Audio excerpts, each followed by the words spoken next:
12వ రోజు అమరావతి రైతుల పాదయాత్ర కొనసాగుతోంది. ప్రస్తుతం రెడ్డివారిపాలెం దగ్గర పాదయాత్ర కొనసాగిస్తున్నారు. తాజా వివరాలు మా ప్రతినిధి కృష్ణ ప్రత్యక్ష ప్రసారం ద్వారా అందిస్తారు. నియోజకవర్గంలో రైతుల పాదయాత్ర ఉత్సాహంగా సాగుతుంది. ఏదైతే ఉదయం నుంచి ఎదురెండ వారిని ఇబ్బంది పడుతున్నా సరే లెక్క చేయకుండా పెద్ద రైతులు ఉత్సాహంగానే ముందుకు సాగుతున్నారు. అలాగే స్థానికుల నుంచి కూడా వీరికి పెద్ద ఎత్తున మద్దతు లభిస్తుంది. ఏదైతే పెడన నియోజకవర్గంలో పెడన మున్సిపాలిటీలో కూడా పెద్ద ఎత్తున వీరికి మద్దతు లభించింది. అలాగే గుడివాడ నియోజకవర్గం సరిహద్దు వద్ద కూడా పెద్ద ఎత్తున స్థానిక రైతులు వివిధ ప్రాంతాల నుంచి వచ్చి వీరికి ఘన స్వాగతం లభించింది. ఇప్పుడు మనతో కొంతమంది రైతులు ఉన్నారు. వారి స్పందన అడిగి తెలుసుకుందామా. చెప్పండి, మీరు ఎక్కడి నుంచి వచ్చారు? గుడివాడ నుంచి అండి. గుడివాడ నియోజకవర్గం గుడివాడ నుంచి వచ్చినాం.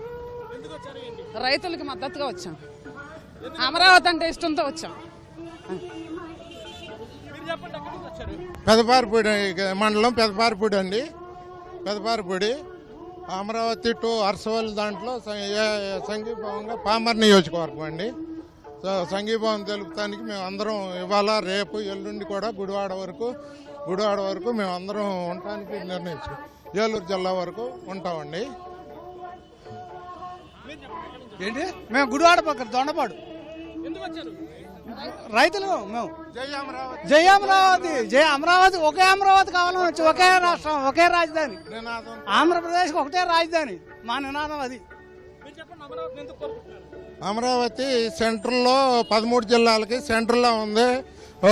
వాటర్ కానీ రోడ్ కనెక్టివిటీ కానీ రైల్వే కానీ ఎయిర్ పోర్టులు కానీ ఇవన్నీ అందుబాటులో ఉంది. అట్లాంటిది ఎక్కడ దొరకదు. ఆమోదించాడు అవాళ ఆమోదించి రాజధాని పెట్టారు ఎక్కడ దొరకదు. అందుకని దూరదృష్టితో ఆలోచించి మన రామోజీరావు గారు చెప్పని చంద్రబాబు గారు నిర్ణయం తీసుకోవడం జరిగింది. మోడీ గారు వచ్చి శంకుస్థాపన చేశారు. అదే అని మేము కోరుకుంటున్నాం. మీరు చెప్పండి, మీరు ఎక్కడి నుంచి వచ్చారు? ఎందుకు మీరు అమరావతికి మద్దతు తెలుపుతారు? మాది గుడ్లవల్లేరు గ్రామం అండి. రైతులు పాదయాత్ర చేస్తున్న సందర్భంలో సంఘీభావం వ్యక్తం చేయడం కోసము మా యొక్క కర్తవ్యంగా భావించి మేము దీని మీద స్పందిస్తున్నాము. జై అమరావతి. మీరు చెప్పండి, మీరు ఎక్కడి నుంచి వచ్చారు? గుడ్లవల్లేరు దగ్గర పెసర మిల్లు అండి. జై అమరావతి కావాలని. రైతుల పాదయాత్ర చూస్తే మీకు ఏమనిపిస్తుంది? బాధ కలుగుతుంది. మాకే బాధ కలుగుతుంది. అంటే మీరు ఎక్కడి నుంచి వస్తున్నారు? ఈ పాదయాత్ర చూస్తే మీకు ఏమనిపిస్తుంది? మేము వెంకటపాలెం నుంచి వస్తున్నాం అండి. మేము ఫస్ట్ నుంచి ఇవాళ 11 రోజులు బట్టి పాదయాత్రతో అగ్గి అనకుండా వాన అనకుండా వస్తున్నాము.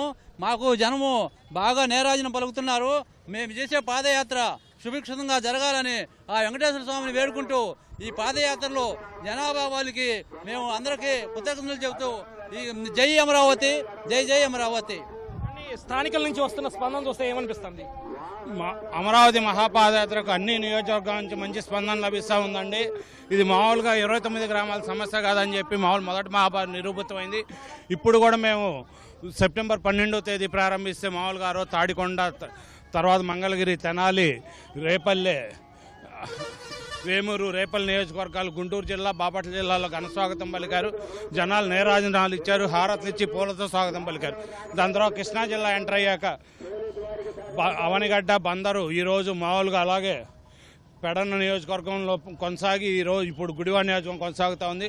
ప్రజలందరూ కూడా ఇది బ్రహ్మాండంగా మామూలుగా అమరావతి ఏకైక ఉందని చెప్పి ప్రజలందరూ కూడా నీరాజన పెడుతూ హారతులు ఇచ్చి మరీ స్వాగతం పలుకుతూ ఉన్నారు. మన ఆంధ్రప్రదేశ్ ముఖ్యమంత్రి గారికి ఒకటే విజ్ఞప్తి చేస్తున్నాము. పొట్టి శ్రీరాములు గారి మన ఆంధ్ర రాష్ట్రం కోసం ప్రాణాలు అర్పించి ఆంధ్ర రాష్ట్రాన్ని సాధించారు. మేము వారి స్ఫూర్తితో శాంతియుతంగా, గాంధీ గారి సిద్ధాంతంతో శాంతియుతంగా ఈ పాదయాత్ర చేస్తున్నాము. మీరు దయచేసి రెచ్చగొట్టే ప్రసంగాలు మాత్రం చేయొద్దని మన ముఖ్యమంత్రి గారిని, మంత్రుల్ని, ఎమ్మెల్యేలని కోరుతున్నాము. మేము శాంతియుతంగా చేసేదానికి అందరూ పూల వర్షంతో మమ్మల్ని ఆహ్వానిస్తున్నారు. ఇది మీరు గమనించాలని కోరుకుంటున్నాం. ఈరోజు ఈ పాదయాత్రకి 32,000 ఎకరాలు ఇచ్చిన ఆడపడుచులు పాదయాత్ర చేస్తుంటే వాళ్ళ కాళ్ళు బొబ్బలు ఎక్కి వాళ్ళు బాధలు వర్ణాతీతం. అలాంటి మహిళలకి మేము సపోర్ట్గా వాళ్ళ మీద ఏ కూడా వాలకుండా మేము చూస్తామని మా గుడివాడ కాన్స్టిట్యున్సీ తెలుగు రైతు తరఫున నేను మాట్లాడుతున్నాను. ఇది స్వప్న స్థానికుల స్పందన. ఏదేమైనప్పటికీ సరే అమరావతి కోసం భూత్యాగాలు చేసిన రైతులకు తమ వంతు మద్దతు ఉంటుందని చెప్పి స్థానికులు ఇక్కడ చెప్తున్నారు. కెమెరా పర్సన్ MSN తో VSN Krishna, ETV news, Amaravati. Over to studio.